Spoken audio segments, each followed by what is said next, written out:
Hi, welcome back to New Ast Practical Science. My name is Mr Theodorakis, and today we're going to be looking at stress on solids.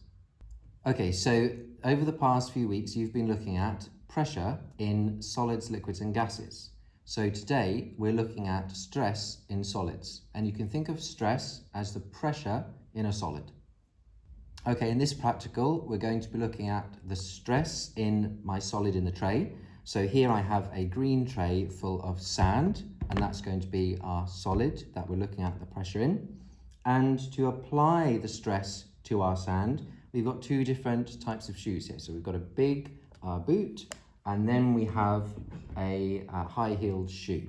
Okay, so let's step on over here and have a look at our predictions and our method. Okay, so we've just seen our two types of shoes. And our prediction says, predict how the type of shoe changes how deep the shoe will sink into the sand. So let me very quickly show you those two types of shoes again. So we have our big boot, and then we have our high-heeled shoe. So pause the video now and make your prediction. How will the type of shoe change the depth that the shoe will sink into the sand? And then try and explain your prediction below. Okay, so what we'll be measuring is the depth of the impression the shoe leaves when it's placed on top of the sand in our tray. So the first thing that I have to do, the first part of our method, is to make sure that the surface of the sand is perfectly level. So what I have here is a ruler, and I'm just going to make sure that this sand is perfectly level in the tray.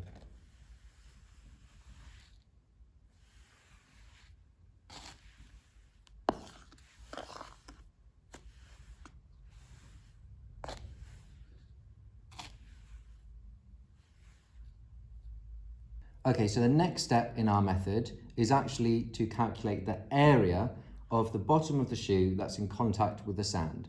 Because remember, the stress on our solid, so the pressure on our solid, is going to be the force divided by the area of our shoe in contact with the sand.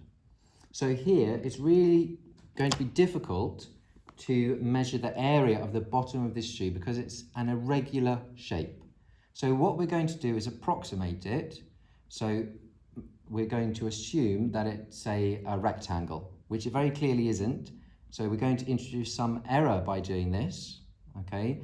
But aside from taking a scan of the bottom of the shoe and using a computer to work out the area, we will assume that it's a rectangle. So I'm going to take my ruler, I'm going to measure the length, okay, from top to bottom, and then I'm going to measure the width, and we'll use that to work out the area, which we'll put in our table. So here, if I measure the length, I get 30 centimeters, so 30 centimeters, and then the width, around about 8 centimeters. Okay, so the area for my boot is going to be 30 times 8 centimeters. So let's add that to our table.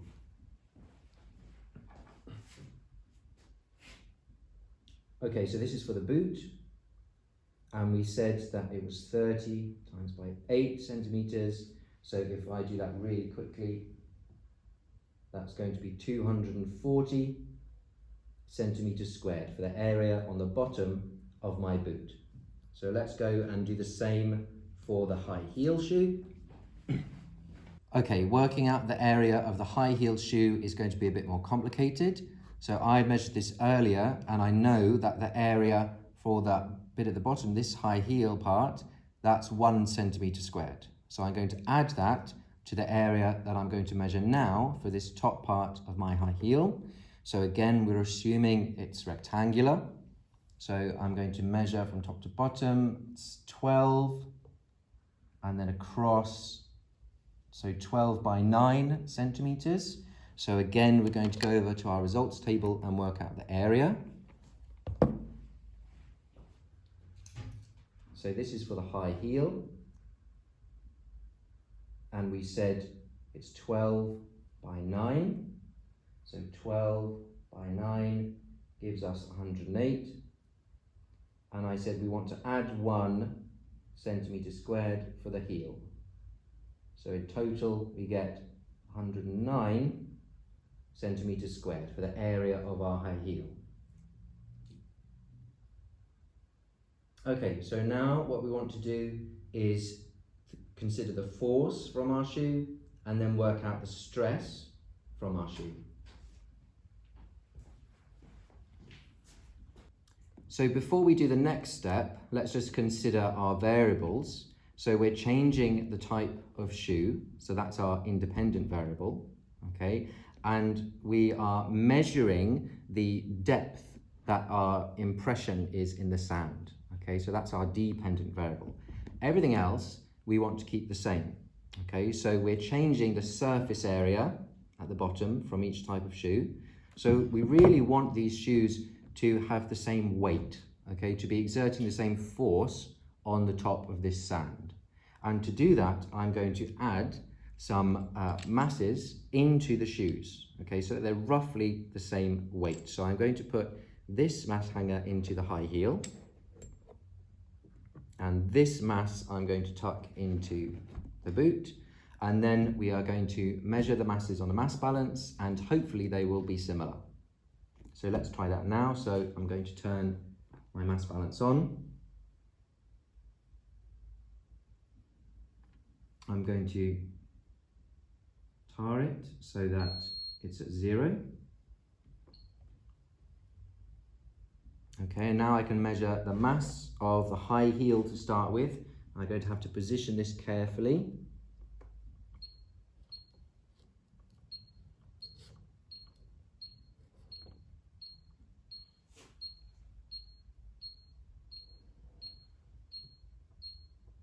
Doesn't seem to like that.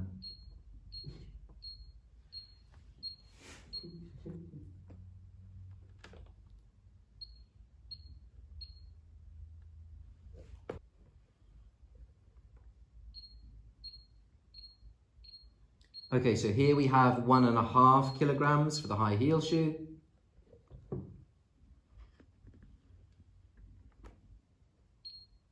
And we also have 1.5 kilograms for the boot. So the force from them both is going to be their weight. And remember, weight is mass times by gravitational field strength, which we can take as 10. So if they both have a mass of 1.5 kilograms, if we times that by 10, we get 15 newtons. So each of these shoes, so the boot and the high heel shoe, will exert 15 newtons of force on the top of our sand. So let's enter that into our table now.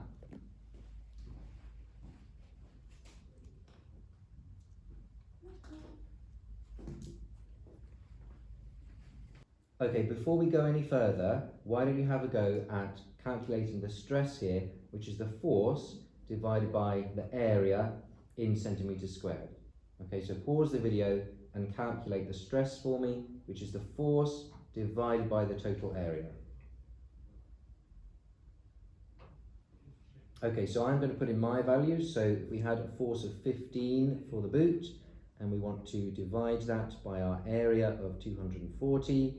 We get a stress of 0.0625 newtons per centimetre squared. And if we do the high heel, so we have 15 newtons, and then we're dividing that by our area of 109 centimetres squared, so we get a stress of 0.1376. Okay, so those are our stresses.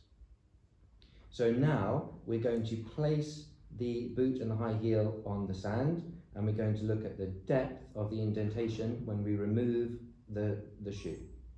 Okay, so we're going to start with the boot. I'm going to place it on the sand, leave it for a few seconds, and then we'll remove it and measure the depth of the footprint in the sand using my ruler. Okay, so let's place the boot on there now. Okay, so let's remove the boot. And you can see here we have our nice shoe print, and we're going to measure the depth of this print with my ruler. Now you can see that the depth varies, so I'm going to pick one of these indentations at the back, okay? Ideally, we'd be repeating this. So I'm going to use my ruler to measure the depth of this indentation, and it's about 1 centimetre. So I'm going to mark 1 centimetre on my table for the depth of the indentation. So over here, for the boot, we're going to mark the depth as 1 centimetre.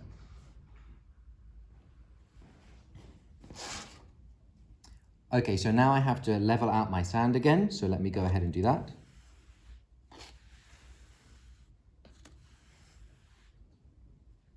Okay, perfect. And now we're going to do the same, but this time for the high heel. So let me go and place it on the sand. Okay, so now let's remove the high heel. Well, and we can see that it made a huge indent in this sand tray. So let's measure the depth of that indent where the high heel was.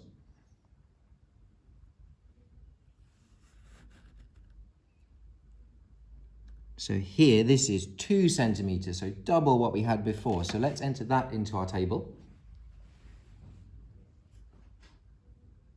So we're going to enter 2 centimetres for the high heel here. Okay, so just looking at these 2 rows of data that we filled in so far, have a think about what happens to the depth of the indentation in the sand when you increase the stress. So what happens to the depth of indentation in the sand when I increase the stress? So pause the video and try and work out a relationship between those 2 variables. Okay, so now we've finished our experiment, let's recap what we looked at. So we were investigating the stress on a solid, so the stress on our sand, from the different shoes, from the boot and then from the high heel. We found that the area of the boot was about twice the area of the high heel, okay? And that the heel, the depth of the indent was twice what we got from the boot. And that makes sense to us because if we have a high heel and a smaller area, then we have a higher pressure, a higher stress on our solid. So hopefully some of you predicted that the indent from the high heel would be deeper than the indent from the boot. So today we've been looking at stress on solids. I've been Mr Theodorakis. Thank you for watching and see you next time.